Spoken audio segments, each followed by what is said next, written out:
Hai guys, selamat datang kembali di channel Sesepuh Anime. Sebelum itu, alangkah baiknya kalau kalian mau support channel ini dengan klik tombol subscribe agar channel ini bisa berkembang. Video kali ini akan menceritakan alur cerita anime Bleach part 20, tepatnya episode 358 sampai 366. Kalau kalian belum nonton part-part sebelumnya, kalian bisa nonton lewat link yang ada di deskripsi. Oke, nggak usah kelamaan, ini dia ceritanya.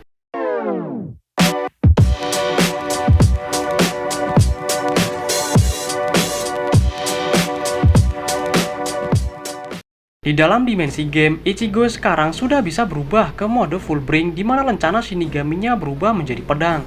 Yukio menciptakan banyak holo dan berhasil dikalahkan dengan mudah oleh kemampuan Ichigo yang baru. Ichigo pun keluar dari dimensi game setelah berlatih berhari-hari. Yukio bisa mengatur waktu di dalam dimensi gamenya sehingga waktu yang dihabiskan Ichigo berhari-hari ternyata hanya beberapa jam di dunia nyata. Saat Ichigo pulang ke rumah, Ginjo tiba-tiba merasakan keanehan dari teman-temannya. Mereka berkata bahwa mereka sekarang sudah ingat apa yang harus mereka lakukan dan mulai menyerang Ginjo. Ichigo yang sampai di rumah heran kenapa dua adiknya masih belum tidur. Yuzu memberitahunya bahwa sepupu mereka sedang berkunjung ke rumah. Ichigo menyangkal perkataan Yuzu karena faktanya mereka tidak mempunyai sepupu. Alangkah terkejutnya Ichigo melihat sepupu yang dimaksud ternyata adalah Tsukishima. Ichigo langsung mencengkeram kerah Tsukishima dan menanyakan apa yang sedang ia lakukan. Setelah itu, teman-teman SMA Ichigo juga mampir ke rumahnya karena Tsukishima sedang mengadakan pesta. Tidak terima dengan permainan Tsukishima, Ichigo langsung meninju wajahnya sampai menabrak kaca jendela di belakangnya. Semua orang langsung memarahi Ichigo karena tega menyakiti anggota keluarganya sendiri. Ichigo mencoba menjelaskan pada mereka bahwa Tsukishima telah memanipulasi pikiran mereka, tapi tidak ada yang mau mendengarkannya. Ichigo yang kena mental langsung kabur begitu saja dari rumah karena tidak tahan dengan situasi yang terjadi. Di jalan, Ichigo bertemu dengan Ginjo yang juga memberitahunya bahwa semua anggota Execution juga terkena pengaruh kekuatan manipulasi pikiran Tsukishima. Fullbring milik Tsukishima yang bernama Book of the End adalah pembatas buku yang berubah menjadi pedang. Pedang itu sendiri memiliki dua kemampuan, di mana yang satu adalah untuk bertarung seperti biasa, dan yang satunya adalah untuk memanipulasi ingatan masa lalu dari targetnya. Tsukishima bisa menyelipkan dirinya ke masa lalu, ataupun menggantikan peran orang lain di masa lalu targetnya. Yukio muncul di dekat mereka dan mengundang Ichigo serta Ginjo untuk datang ke rumah Tsukishima. Saat sampai di rumah Tsukishima, Ichigo langsung mengaktifkan full bring-nya untuk melawan Tsukishima. Ichigo melemparkan Reiatsu berbentuk shuriken yang berhasil mengenai tubuh Tsukishima. Ichigo juga mengayunkan tebasan sangat kuat yang berhasil menebas lengan kiri Tsukishima. Secara mengejutkan muncul Sado dan Orihime yang justru melindungi Tsukishima. Ichigo menduga bahwa ingatan Orihime dan Sado juga telah dimanipulasi Tsukishima. Orihime menggunakan Shoten Kishun-nya untuk menyembuhkan lengan Tsukishima. Sado berusaha menyadarkan Ichigo karena selama ini Tsukishima telah membantu mereka saat menyelamatkan Rukia di Soul Society dan juga menyelamatkan Orihime di Uekomundo. Di sisi lain, Ginjo sedang bertarung sendirian melawan semua anggota Execution termasuk juga Shishigawara. Tsukishima memprovokasi Ichigo bahwa dia akan menebasnya agar dia juga mempunyai ingatan yang sama dengan teman-temannya. Ichigo yang marah langsung menerjang ke arah Tsukishima. Tapi serangannya justru dihentikan oleh santen Keshun milik Orihime. Ichigo melanjutkan pertarungannya melawan Tsukishima di udara. Dia menendang Tsukishima sampai jatuh ke atap rumah. Tsukishima menilai kekuatan Fullbring Ichigo saat ini sudah sampai pada tahap sempurna dan saatnya memulai langkah berikutnya. Giriko juga memberitahu rekan-rekannya bahwa sudah waktunya untuk memulai rencana selanjutnya. Shishigawara meninju lantai dengan keras dan membuat Ginjo terpental keluar ruangan. Dengan sangat cepat, Tsukishima berpindah ke belakang Ichigo. Ginjo mengorbankan dirinya untuk melindungi Ichigo yang hampir saja tertebas Tsukishima dari belakang. Ichigo membaringkan Ginjo di atap rumah. Ginjo memperkirakan mungkin butuh waktu beberapa saat agar efek manipulasi Tsukishima bisa berpengaruh padanya. Saat mereka mengobrol, tiba-tiba Uryu Ishida muncul di dekat mereka. Ichigo lega karena Ishida sudah sembuh dari lukanya. Tapi kedatangan Ishida membuat Ichigo was-was karena dia bersiap untuk menembakkan panah ke arahnya. Ichigo berspekulasi jika ingatan Ishida juga sudah dimanipulasi Tsukishima. Tapi Ishida justru meminta Ichigo untuk datang ke sisinya karena dia ada di pihaknya. Sayangnya Ichigo menolak. Ishida lalu berteriak bahwa orang yang telah menebasnya adalah orang yang berdiri di belakang Ichigo, yaitu Ginjo. Ishida menembakkan panahnya, tapi Ginjo dengan mudah menangkisnya. Dia juga langsung menebas Ichigo, di mana Ishida juga ditebas Tsukishima dari belakang. Ginjo mulai tertawa keras karena sangat senang bisa menipu Ichigo. Ginjo lalu mengeluarkan lencana Shinigami pengganti miliknya dan menggabungkannya dengan Claymore-nya. Ginjo menjelaskan pada Ichigo bahwa dia mengkhianatinya bukan karena ingatannya dimanipulasi Tsukishima. Justru ingatan Ginjo kembali seperti semula karena sudah ditebas Tsukishima 2 kali. Ginjo lalu menikam dada Ichigo. Ishida masih mengingat momen di mana dia mengejar Tsukishima, tapi mendadak muncul Ginjo yang menyerangnya dari belakang. Setelah itu Ginjo menyuruh Tsukishima untuk menebasnya dan membuat mereka bermusuhan agar bisa menjebak Ichigo dengan sempurna. Tsukishima juga menebas anggota Execution lainnya agar bisa bermain peran dengan baik. Claymore yang tertancap di dada Ichigo mulai bereaksi dan menyerap semua kekuatan Fullbring milik Ichigo. Setelah tujuannya tercapai, Ginjo dan Tsukishima mencoba pergi meninggalkan Ichigo. Tapi Ichigo bangkit kembali dan menuntut Ginjo untuk mengembalikan kekuatannya. Tak disangka-sangka Ichigo mendapat tikaman dari belakang oleh pedang yang penuh akan Reiatsu. Dia menoleh dan melihat ada Urahara serta ayahnya. Awalnya Ichigo mengira jika ingatan mereka berdua juga sudah diubah. Isshin menyuruh Ichigo untuk melihat baik-baik siapa orang yang memegang pedang itu. Reiatsu dari pedang itu terus mengalir ke tubuh Ichigo dan membuatnya perlahan-lahan bisa melihat sosok orang yang memegang pedangnya yang ternyata adalah Rukia. Pedang itu lalu menyebabkan ledakan di sekitar Ichigo. Akhirnya Ichigo mendapatkan kembali kekuatan Shinigaminya. Penampilan mode Shikai-nya juga berubah setelah bercampur dengan sisa-sisa kekuatan Fullbring-nya. Rukia menjelaskan bahwa pedang Reiatsu khusus barusan adalah ciptaan Urahara yang digunakan untuk menyimpan Reiatsu dan bisa ditransfer pada Ichigo untuk mendapatkan kekuatan Shinigaminya lagi. Di langit, Senkaimon muncul dan terbuka. Di sana ada Ikkaku, Zaraki, Hitsugaya, Byakuya, dan Renji. Pedang khusus itu telah diisi Reiatsu dari semua kapten dan letnan dari Gote 13. Ginjo dan Ichigo lalu memulai pertarungan mereka. Hanya dengan ayunan pedangnya saja, Ichigo bisa memberikan luka bakar pada tubuh Ginjo. Setelah itu, Ichigo bersiap menunjukkan teknik pamungkasnya. Dia meneriakkan Getsuga Tensho yang menembakkan serangan sangat dahsyat sampai membelah awan-awan mendung di langit. Rumah Tsukishima juga ikut terbelah karena serangan kuat Ichigo. Beruntung bagi Ginjo karena serangan Ichigo meleset dan tidak mengenainya. Ginjo mencoba melarikan diri, tapi Ichigo mencegahnya dan memaksa Ginjo untuk meneruskan pertarungan. Ginjo menembakkan energi hijau dari pedangnya, tapi bisa diblokir dengan mudah. Ichigo membalas mengeluarkan Getsuga Tensho yang sangat dahsyat sampai menjatuhkan Ginjo ke tanah. Para Shinigami menghampiri Ichigo dan menjelaskan bahwa Komandan Yamamoto menghadiahkan kekuatan Shinigami sebagai balasan atas jasa Ichigo yang telah menyelamatkan Soul Society. Tiba-tiba di hadapan Ichigo terjadi ledakan hebat dari Reiatsu berwarna ungu milik Ginjo. Alasan kedua, Komandan Yamamoto memberi Ichigo kekuatan adalah untuk membantunya mengalahkan Ginjo. Dia adalah pemilik lencana Shinigami pengganti pertama, tapi melepaskan posisi Shinigaminya dan menghilang tanpa jejak. Di hutan, Sado beserta Orihime dibuat pingsan oleh Urahara dan juga Isshin. Mereka berdua mengumpulkan korban-korban manipulasi pikiran Tsukishima ke tempat aman. Setelah itu, anggota Execution lainnya tiba dan menuntut Ginjo untuk membagikan kekuatan Ichigo sesuai janjinya. Ginjo langsung menebas mereka untuk mentransfer sebagian kekuatan Ichigo. Kekuatan mereka langsung meningkat pesat dan kostum Fullbring mereka juga berubah. Para Shinigami termasuk Ichigo bersiap memulai pertempuran mereka melawan para Fullbringer. Dengan kekuatan barunya, Yukio bisa memperluas jangkauan area yang bisa diubah ke dalam dimensi video game. Dia lalu menciptakan ruangan terpisah-pisah yang di dalamnya akan menjadi pertarungan 1 lawan 1. Giriko bertarung melawan Zaraki. Giriko mengaktifkan Fullbring barunya yang membuat tubuhnya membesar dan mengalami peningkatan kekuatan fisik yang signifikan. Sayangnya di hadapan Zaraki, dia langsung mati terbelah dua hanya dengan satu ayunan pedang. Setelah kekalahan Giriko, ruangan dimensi Zaraki hancur dan dia kembali ke dunia nyata duluan. Sedangkan Shishigawara bertarung melawan Ikkaku. Shishigawara memiliki Fullbring bernama Jackpot Knuckle. Dengan memakai Brass Knuckle di tangannya, tinjuannya akan menciptakan jackpot dan menghancurkan apapun yang tersentuh Brass Knuckle-nya. Ikaku memblokir tinjuan Shishigawara dengan Hozukimaru, tapi bilahnya malah hancur. Dia memutuskan untuk beradu tinjuan dengan Shishigawara.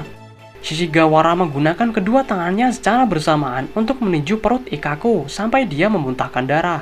Tapi beruntung bagi Ikaku karena dia bisa menangkap kepala Shishigawara. Dia lalu membenturkan kepalanya sendiri pada kepala Shishigawara sampai musuhnya itu jatuh tersungkur. Di posisi Renji, dia bertarung melawan Jackie. Pipa knalpot di bahu Jackie mengeluarkan minyak yang mengotori seluruh tubuhnya. Serangannya memang menghancurkan batu-batu di sekitarnya. Tapi sayangnya itu sama sekali tidak berpengaruh pada tubuh Renji. Karena latihan kerasnya selama 17 bulan ini, Renji berhasil mengalahkan Jackie hanya dengan memukulkan gagang pedangnya ke perutnya. Walaupun Jackie berhasil dikalahkan, Renji tidak akan bisa kembali ke dunia nyata jika tidak membunuh Jackie. Tapi Renji menolak untuk membunuh Jackie yang tidak berdaya. Yukio yang mengawasi mereka lalu memutuskan untuk meledakkan ruangan mereka untuk membunuh Renji dan Jackie sekaligus. Jackie kagum dengan prinsip hidup Renji.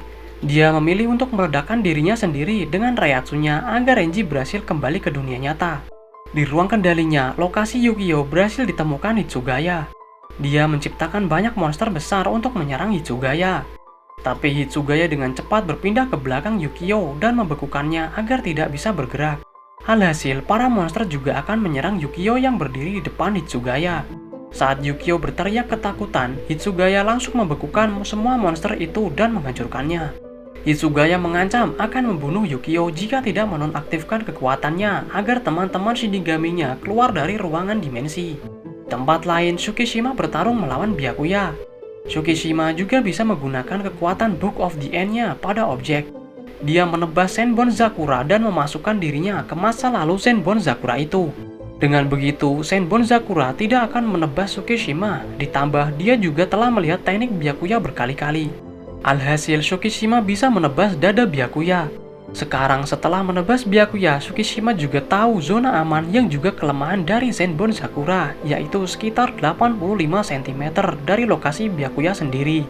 Itulah kenapa Byakuya tidak akan terluka karena serangan Zanpakutonya sendiri. Tapi jika musuh bisa masuk ke zona aman, maka itu juga akhir dari Byakuya. Tsukishima juga sudah tahu semua teknik Bankai yang pernah dikeluarkan Byakuya dan tidak akan mempan lagi pada Tsukishima. Walaupun begitu, Byakuya tetap melepaskan Bankainya. Byakuya mempersempit zona amannya untuk mencegah Tsukishima menyerangnya dari jarak dekat. Tapi justru menjadi senjata makan tuan. Senbon Zakura malah menyayat lengan kirinya sampai berdarah. Byakuya mengeluarkan genggaman tangannya ke arah Tsukishima seolah bersiap mengeluarkan Kido. Tapi ternyata Tsukishima termakan jebakan Byakuya. Di dalam genggaman tangannya justru keluar bunga-bunga sakura dari bankainya yang langsung menjebol dada Tsukishima. Tsukishima baru sadar bahwa sebelumnya lengan kiri Byakuya terluka karena sengaja menangkap beberapa potongan bilah pedang. Dia tidak menyangka Byakuya bisa menemukan trik baru untuk mengalahkan dirinya. Di ruangan lain, Rukia tergoda dengan boneka-boneka imut yang bergerak dan tidak tega menyerang mereka. Riruka lalu menempelkan stiker love pada lengan Rukia dan memasukkannya ke dalam boneka. Dalam bentuk boneka, Rukia tidak bisa memegang Zanpakuto.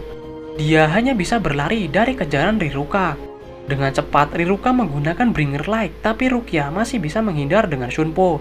Walaupun tidak bisa memegang Zanpakuto, setidaknya Rukia masih bisa menghubungkan dirinya dengan Zanpakutonya lewat jejak es yang ada. Dia lalu menggunakan Some no Mai Shukishiro untuk menyerang Riruka secara vertikal. Riruka berhasil menghindar, tapi kaki kirinya terbekukan. Riruka menggunakan bersinnya untuk mengeluarkan Rukia dari dalam boneka. Dia lalu menusuk dada Rukia dengan senjata spesialnya sampai Rukia pingsan. Tanpa Rukia sadari, Riruka sudah masuk ke dalam tubuh Rukia secara diam-diam. Di ruangan terakhir, Ichigo bertarung melawan Ginjo. Ichigo menembakkan Getsuga Tensho, tapi Ginjo juga bisa menembakkan balik Getsuga Tensho pada Ichigo. Ginjo memiliki Reiatsu Ichigo yang membuatnya bisa menggunakan teknik Getsuga Tensho juga. Kembali ke posisi Tsukishima, dia heran bagaimana bisa Byakuya tega menyerangnya. Padahal di masa lalu, dia adalah orang yang menyelamatkannya. Dalam sudut pandang Byakuya, siapapun musuh Ichigo akan menjadi musuhnya juga, tidak peduli siapapun itu. Para Shinigami mulai keluar dari ruang dimensi setelah Yukio menonaktifkan kekuatannya karena diancam Hitsugaya. Byakuya juga muncul sambil membopong Rukia yang pingsan. Untuk ruangan pertempuran Ichigo melawan Ginjo, Yukio tidak bisa menonaktifkannya karena terikat perjanjian khusus dengan Ginjo. Saat Ichigo dan Ginjo saling beradu pedang, Ginjo memberitahu rahasia tentang lencana tempur yang dipakai Shinigami pengganti adalah untuk mengawasi dan mengontrol mereka. Dengan begitu, Soul Society dapat terus melacak dan mengendalikan Reiatsu dari pemilik lencana itu. Ginjo menyodorkan fakta pada Ichigo bahwa mereka berdua adalah pihak yang telah dimanfaatkan GT13 seenaknya. Ichigo yang tidak tahan dengan ocehan Ginjo lalu mengaktifkan bankainya. Transformasi Ichigo menciptakan ledakan Reiatsu sangat kuat sampai menghancurkan ruangan dimensi buatan Yukio. Perubahan Ichigo saat ini juga dikenal dengan nama Bankai versi ketiganya, karena menggabungkan kekuatan Shinigaminya dengan Fullbring. Ginjo juga melepaskan bankainya untuk mulai bertarung lagi. Ginjo menembakkan energi spiritual besar, tapi Ichigo bisa memblokir serangan itu hanya dengan tangannya. Ichigo melapisi pedangnya dengan Getsuga Tensho dan menebas dada Ginjo sampai membuatnya terjatuh ke tanah. Ginjo masih mencoba untuk melawan, tapi Ichigo mematahkan pedang Ginjo dan kembali menebasnya. Ginjo ambruk setelah menerima luka fatal di tubuhnya. Sebelum hembusan nafas terakhirnya, Ginjo bertanya-tanya apakah Ichigo juga akan balas dendam sepertinya jika dia adalah Shinigami pengganti pertama yang dulu pernah dimanfaatkan Soul Society. Tapi melihat sorot mata Ichigo, Ginjo pun sadar bahwa Ichigo tidak akan mengambil jalan yang sama seperti Ginjo. Secara mengejutkan, muncul Tsukishima dari belakang Ichigo yang mencoba membunuhnya. Riruka keluar dari tubuh Rukia dan menggunakan tubuhnya sendiri untuk menerima tebasan Tsukishima. Tsukishima berteriak pada Ginjo untuk tidak mati dan meninggalkannya. Riruka menyadarkan Tsukishima walaupun Ginjo sudah menyelamatkan mereka, tapi faktanya sekarang Ichigo lah yang sudah menyelamatkan Ginjo. Para Fullbringer terutama Tsukishima dulunya adalah orang yang kesepian karena dijauhi manusia biasa. Ginjo mengumpulkan mereka dan mengajarkan cara untuk bertarung. Setelah pertempuran berakhir, Yukio memutuskan untuk kembali ke kehidupannya dan menyukseskan perusahaannya. Jackie yang sebelumnya dikira mati ternyata masih hidup, tapi dia telah kehilangan kemampuan Fullbringnya. Di toko Urahara, Riruka bangun setelah lukanya dari tebasan Tsukishima disembuhkan. Dia lalu pergi dari toko Urahara tanpa pamit dan memulai kehidupan barunya. Di tempat lain, Shishigawara menggendong Tsukishima yang terluka parah karena lubang di dadanya. Setidaknya Tsukishima bersyukur bisa mati dalam keadaan tidak sendirian. Beberapa hari setelah itu, Ichigo pergi ke barak divisi 1 di Serete. Di sana dia melihat para kapten yang sedang berkumpul kecuali Mayuri dan Ogitake. Diperlihatkan Kensei yang kembali menjabat sebagai kapten divisi 9 dan juga Rose yang menjabat sebagai kapten divisi 3 lagi. Ichigo mengajukan permintaan pada Komandan Yamamoto berkaitan dengan dia yang akan membawa pulang tubuh Ginjo ke dunia manusia. Shinji yang sudah menjabat kembali sebagai kapten divisi 5 mengajukan pertanyaan pada Ichigo. Kenapa dia bersedia memaafkan orang yang sudah mengacaukan keluarga dan teman-temannya? Menurut Ichigo, Ginjo hanyalah Shinigami pengganti dan layak untuk dikuburkan di dunia manusia. Ichigo sudah menetapkan pilihan untuk menjadi satu-satunya Shinigami pengganti. Komandan Yamamoto pun menyetujui permintaan Ichigo. Di depan Senkaimon, Ichigo berpamitan pada Rukia untuk kembali ke dunia manusia. Dan ceritanya pun selesai sampai sini. Inilah akhir dari alur cerita anime Bleach yang pernah tayang dari tahun 2004 sampai 2012. Seperti yang sudah kita tahu, arc terakhir dari manga Bleach yang berjudul Thousand Year Blood War akan tayang di musim gugur atau tepatnya di bulan Oktober. Enaknya channel ini langsung bahas manganya atau nunggu animenya aja ya? Tuliskan saran kalian di kolom komentar. Jangan lupa untuk like, subscribe, dan share video ini. Sampai jumpa!